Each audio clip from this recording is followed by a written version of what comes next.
여러분 안녕하세요. 이 시간에는 국제 이주에 대한 사회적 결과에 대해서 같이 이야기 나눠 보도록 하겠습니다. 우리가 국제 이주에 관련해서 사회적 결과, 경제적 결과에 관련해서 나누고자 하는 두 가지 관점이 있습니다. 왜 국제 이주에 대해서 사회적 결과와 경제적 결과를 다루느냐? 지금까지는 우리가 국제 이주에 관련해서 국제 이주를 어떻게 바라볼 것이냐, 그리고 국제 이주의 원인이 어떻게 되고, 국제 이주에 따른 그 역사적 전개가 어떻게 됐는지, 국제 이주의 흐름이 어땠는지, 그것에 대해서 배웠습니다. 우리가 국제 이주와 노동 정책에 있어서 이 시간에는 노동 정책과 관련된 이주 정책과 관련된 어떤 생각의 단초를 마련하는 그러한 입장에서 이주의 사회적 결과, 이주의 경제적 결과 이런 것들을 살펴보고자 합니다. 그래서 특별히 그 이주의 사회적 결과에 관련된 내용은 주로 국제 이주와 국제 이주의 수용은 사회적으로 이루어졌다. 그리고 그것은 경제적인 관점이 강하게 나타난다. 라는 것이 주관점의 하나이고, 또 국제 이주가 일어남으로 인해서 이주를 받아들이는 수용 국가에서는 차이의 문화가 발생한다. 그래서 이런 것들을 어떻게 잘 극복할 것인가 이런 겁니다. 그래서 국제 이주가 일어나는 그 사회적 원인, 그리고 경제적 원인, 이런 것들을 사회적으로 해결하기 위해서 정책적으로 어떻게 개입할 것인가. 그리고 이주민이 들어옴으로 인해서 수용 국가에서 나타나는 여러 가지 차이의 문제를 어떻게 정책적으로 해결해 나갈 것인가. 라는 것을, 이러한 그 단초를 마련하기 위해서 여러분들이 이주의 사회적 결과, 경제적 결과, 이것에 대한 내용들을 살펴볼 예정입니다.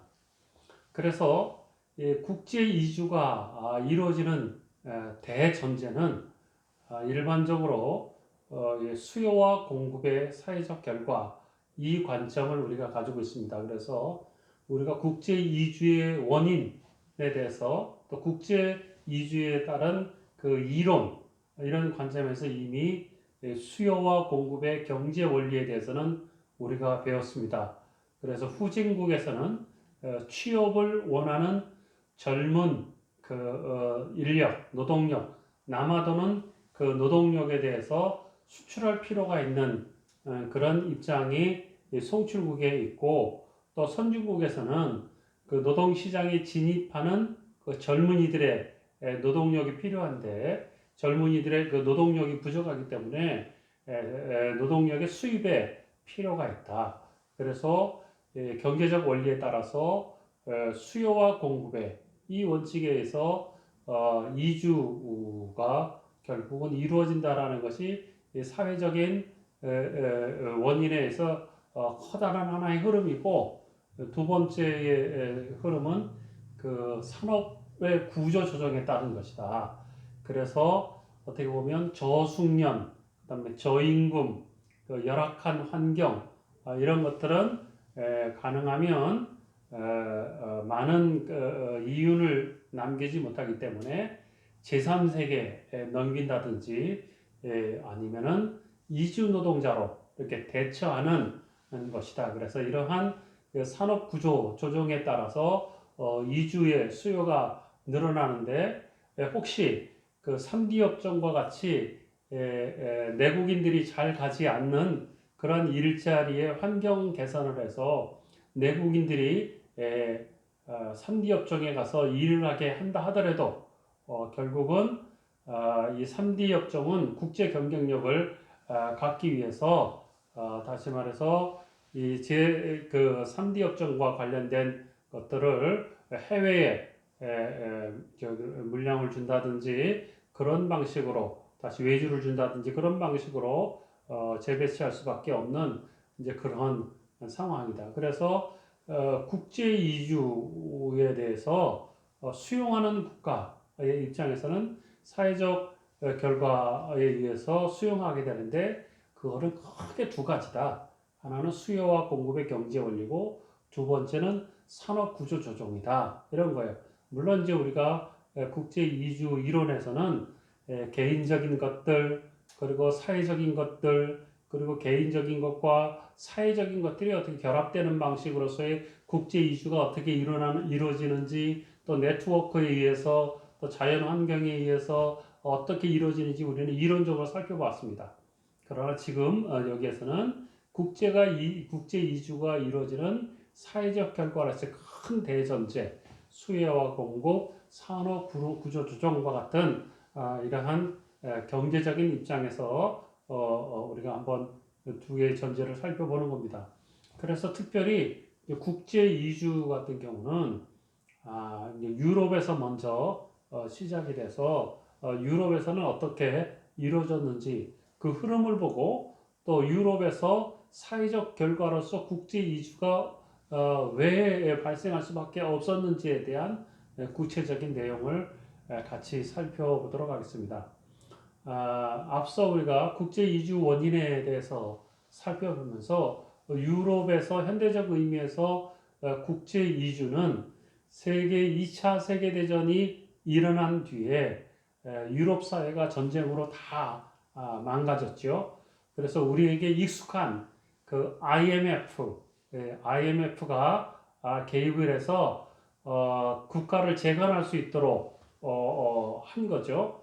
그래서 유럽에서는 그 무너진 국가의 산업, 그 국가의 사회 간접 시설 이런 것들을 다시 일으키기 위해서는 많은 노동력이 필요했어요.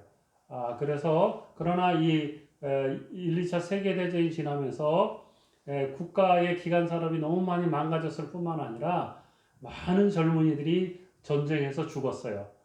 그래서 전쟁 2차 세계대전 이후에 자기 나라로 돌아가야 되지만 돌아가지 못하는 군인들이 현지에 남아서 일자리를 찾게 한다든지 아니면 과거 유럽 사회가 식민지배를 했던 나라에서 인력을 공급받아서 자신들의 경제 기반을 일으키는 데 있어서 이주민들을 받아들인 겁니다. 그래서 한국 사회가 이주민을 받아들이는 것과 유럽 사회가 이주민을 받아들이는 원인들이 다르죠. 그래서 유럽 사회는 전쟁 이후의 복구 이것을 위해서 이주 노동자들을 이제 받아들였다라는 차원인 것을 여러분들이 이해하시기를 바랍니다. 그리고 특별히 미국 같은 경우도 1965년에 이민법이 개정이 됐죠. 그래서 과거에는 그 미국이나 유럽 사회에서 이주민을 받아들일 때는 백인 계열 사람들을 많이 받아들였습니다. 그런데 그 이민법 개정으로 인해서 동양인과 제3세계 사람들이 많이 이제 등장하게 됐는데 그것은 우리가 국제 이주 역사에서 미국에서 이렇게 신규 이주민 정책을 했던 이유가 뭐냐라는 것은 백인과 흑인의 갈등이 많기 때문에 이 중간에 아시아의 계열의 사람들을 이민을 받아들임으로 인해서 흑인들의 불만이 흑인들의 저항이 바로 백인에게 전달되지 않고 아시아의 계열의 사람들이 완충 역할을 할 수 있는 이제 그런 것으로 인해서 아시아인들의 이주가 늘어났다라는 것을 여러분에게 말씀드렸습니다. 그러나 세계대전 이후에 유럽에서 국제 이주를 많이 들였지만은 1973년 그 오일 쇼크 중동의 그 석유 파동으로 인해서 갑자기 국제 유가가 뛰어오르죠. 그러면서 결국은 그 유럽 사회가 경기가 침체하면서 사실은 제로 이민 정책, 신규 이민을 받아들이지 않는 그러한 입장을 가지게 됩니다.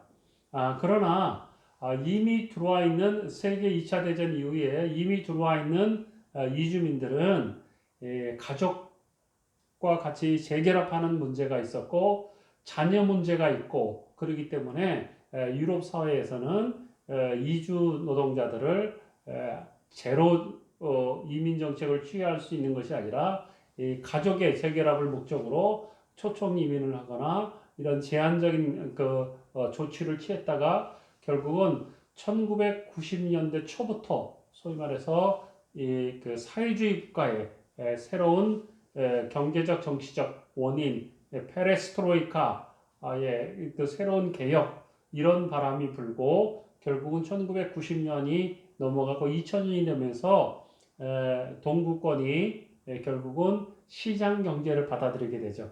그래서 세계의 경제 체제는 두 개가 있었죠. 하나는 사회주의 체제, 또 하나는 자본주의 체제였습니다. 그래서 사회주의 체제가 자본주의 체제를 받아들이면서 세계의 경제 체제는 사실은 자본주의 체제로 통일되는 그러한 모습이 된 거죠. 그래서 자본주의의 기본적인 원리인 자유주의에 입각해서 자유주의는 뭐죠? 시장 경제에서 자유주의는 약육강식입니다. 강한 놈은 살아남고 경쟁력 없는 것은 퇴보한다. 이제 그런 거죠. 그래서 이 자유주의가 도입이 됐는데 왜 신자유주의냐?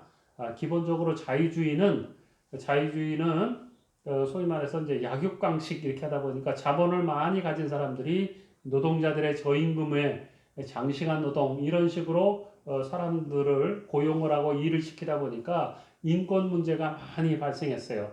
그래서 이 노동자들에게 복지, 노동자들의 인권 이런 것들을 신장하기 위해서 국가가 시장에 개입했죠.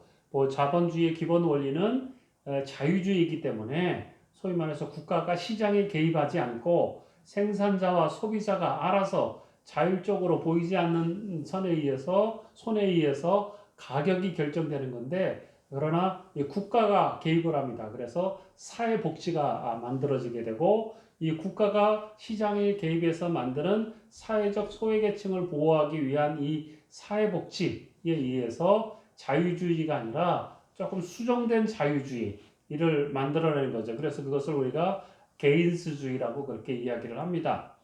그래서 세계대전 이후에 어떻게 보면 수종 자본주의 형태가 유지되다가 1990년대 말 그리고 2000년대 초반에 사회주의 국가가 자본주의를 수용하면서 세계 경제는 어떻게 보면 자본주의 시장 경제로 재편되는 것이었습니다.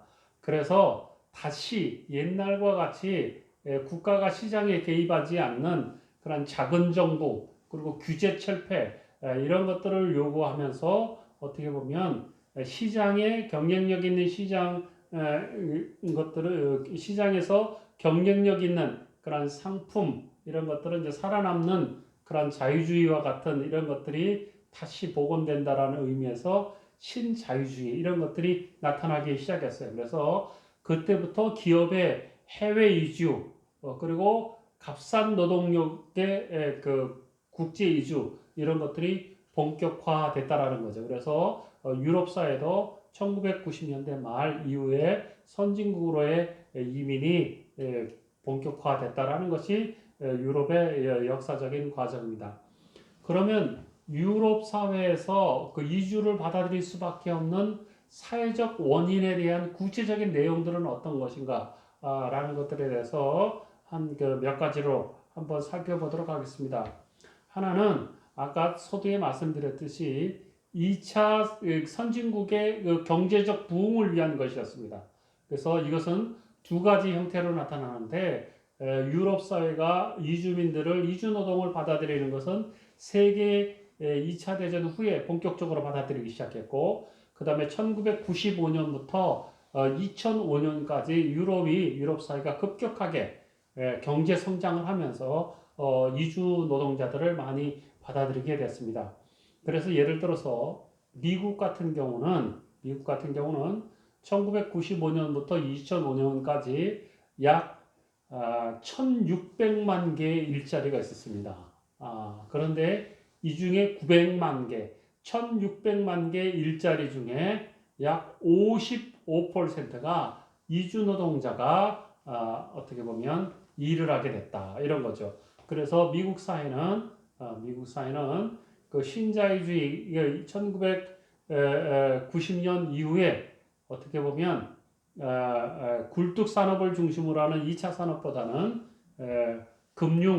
금융을 통한 수익 창출 이런 것에 많이 열을 더 올렸기 때문에 어떻게 보면 2차 산업은 어떻게 보면 제3세계 사람들로 많이 채워지는 그런 경향이 있었습니다. 그래서 미국에서는 1600만 개 일자리 중에 55%에 해당되는 900만 개가 이주 노동자들로 채워졌고 유럽 사회 같은 경우도 같은 기간에 1995년부터 2005년까지 신규 일자리가 발생됐을 때 신규 직원의 3분의 1에서 3분의 2 정도가 이주민으로 채워진 거죠. 그래서 유럽 사회와 미국 사회의 절반 이상이 신규 일자리의 절반 이상이 이주민으로 채워질 정도로 선진국의 경제가 굉장히 활발해졌던 거죠. 그래서 어떻게 보면 90년대 중반 이후부터 국제 이주가 보다 더 본격화 됐다라는 거죠. 그래서 그때 이제 우리도 한국 사회도 김영삼 정부에서도 우리가 세계화를 부르짖기 시작했고 한국 사회도 이 당시에 이주 노동자들을 많이 본격적으로 받아들이는 그러한 결과가 있습니다. 그리고 또 국제사회에서 특히 유럽 사회에서 이주 노동자들을 많이 받아들일 수밖에 없었던 것은 어떻게 보면 기업의 해외 이전의 한계 때문에 그랬다. 다시 말해서 기업이 경쟁력을 갖기 위해서는 값싼 노동력에 의해서 질 좋은 제품을 판매를 해야 되는 거예요. 그래서 값싼 노동력을 공급받기 위해서는 어떻게 보면 예를 들면 한국 같은 경우 한국에서 이주 노동자들을 고용하는 것보다 기업이 해외로 나가서 현지인을 고용하는 것이 더 값싼 노동이에요. 예를 들면 한국에서 이주 노동자 한 사람을 고용을 할 때는 국내의 노동법이 적용이 돼서 국내의 최저임금을 아무리 월급을 적게 줘도 국내의 최저임금을 줘야 돼요.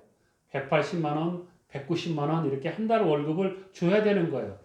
그런데 이 기업이 동남아시아로 나가서 방글라데시나 베트남이나 이렇게 되면 한 달에 15만 원 내지 20만 원만 줘도 된다라는 거예요.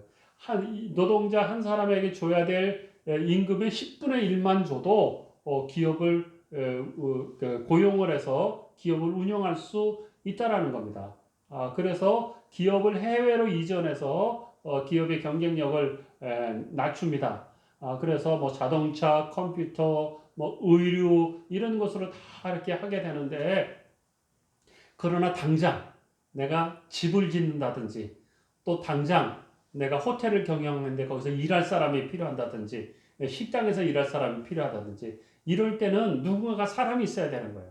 그래서 어떻게 보면 그런 그 기업을 해외로 이전할 수 없는 이런 상태에서 이주민들을 받아들이게 됐다라는 겁니다.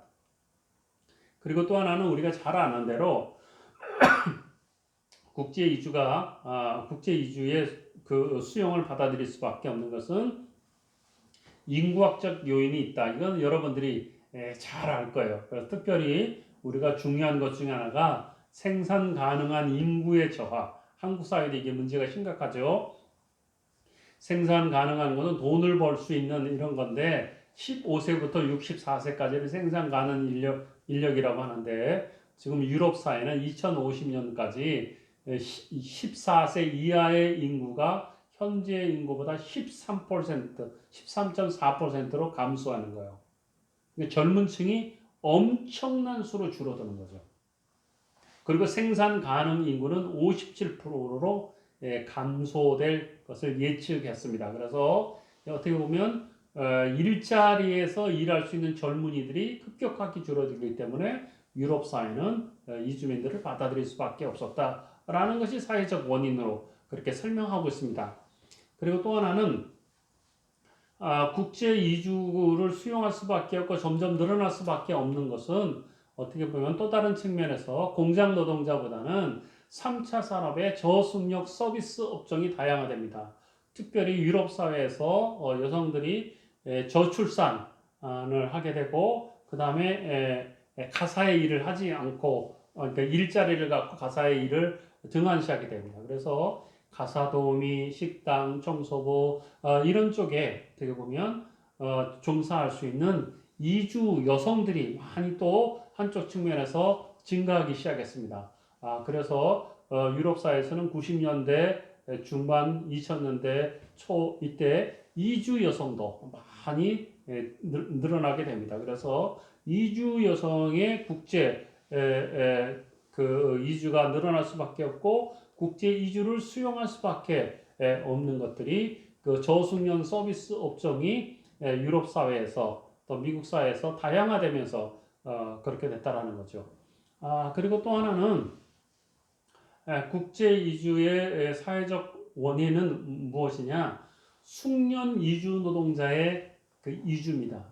우리가 지금까지는 국제 이주하면 어떤 그 저숙련 단순 노동자들의 이주를 많이 생각하고 있습니다. 그러나 선진국으로 갈수록 어떻게 보면 단순 노동자보다는 숙련 노동자, 전문 기술자 이런 것들을 많이 요구하게 됩니다. 그래서 이 어떻게 보면 미숙련 노동자 혹은 저숙련 노동자가 이주하는 것보다는 숙련 이주 노동자가 이주함으로 나타나는 그 현상은 뭐냐? 그 나라에서 일을 하고 있는 현지 선주민, 내국인의 저숙련 내국인의 일자리가 보존된다라는 거예요.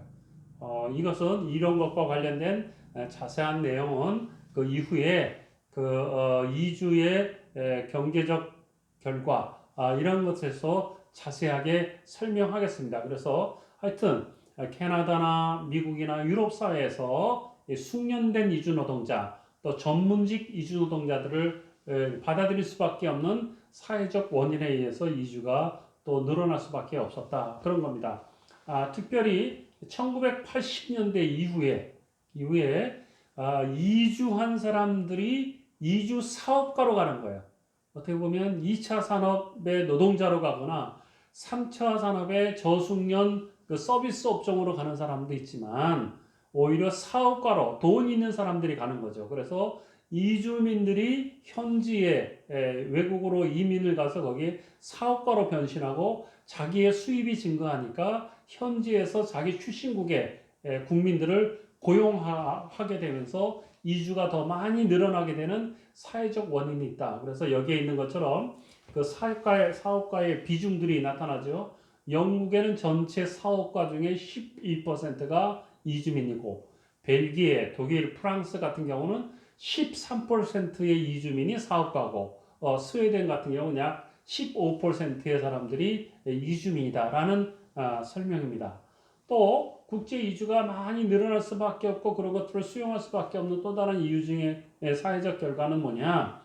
이주민의 1세보다 교육 효과가 높은 이주민의 2세가 많이 증가하게 됐다라는 거예요. 그래서 25에서 29살까지 성인 중 이주 배경의 비율이 많이 높아졌어요. 그래서 호주에서도 25세에서 29세의 성인 중에 45%가 이주민 2세예요. 그리고 스위스, 캐나다는 30에서 35%, 그리고 스웨덴, 독일, 프랑스, 영국, 미국에는 20에서 30%가 이 청년층이 이주민들로 많이 구성되고 있다는 거죠. 한국 사회도 지금 대학생들의 숫자가 점점점 줄어들고 있죠. 그래서 각 대학은 지금 누구를 받아들여요? 유학생들을 많이 받아들여서 지방 대학들은 유학생들에 의해서 학교가 유지되는 하나의 기둥이 되기도 합니다. 그렇듯이 그 이주민 청년들, 이주 배경 청년들이 많이 자리 잡게 되면서 이주를 더 수용하는 사회적 분위기가 형성이 됩니다. 그리고 특별히 비공식 경제의 성장, 다시 말해서 한국 사회도 20만 정도의 그 미등록 이주 노동자들이 있지요. 그래서 그 허가받지 않는 그런 법, 제도, 체계 하에서도 비공식 경제가 계속 성장하는 거예요. 그래서 미등록 이주 노동자들도 다 추방하지 않고 그 사람들이 체류하게 함으로 인해서 어떻게 보면 비공식 경제가 성장하는 거예요. 그래서 합법 체류, 비합법 체류 이런 것들을 통해서 이주를 수용할 수밖에 없는 국제사회의 이러한 그 결과들이 어떻게 보면 그 이주의 수용을 더 높일 수밖에 없었다라는 겁니다. 그러면 다음 시간에는 그 이주가 어떻게 보면 국제 이주가 사회적 원인에 의해서 국제 이주가 발생할 수밖에 없는데 그러면 국제 이주를 통해서 나타나는 수용국에서 나타나는 여러 가지 사회적 결과와 그것에 따른 그 어떻게 보면 정책적인 그러한 그 아이디어 또 정책을 마련한 사회적 갈등을 해결하기 위한 정책적인 그런 아이디어는 무엇인가 이런 것들에 대해서 살펴보도록 하겠습니다.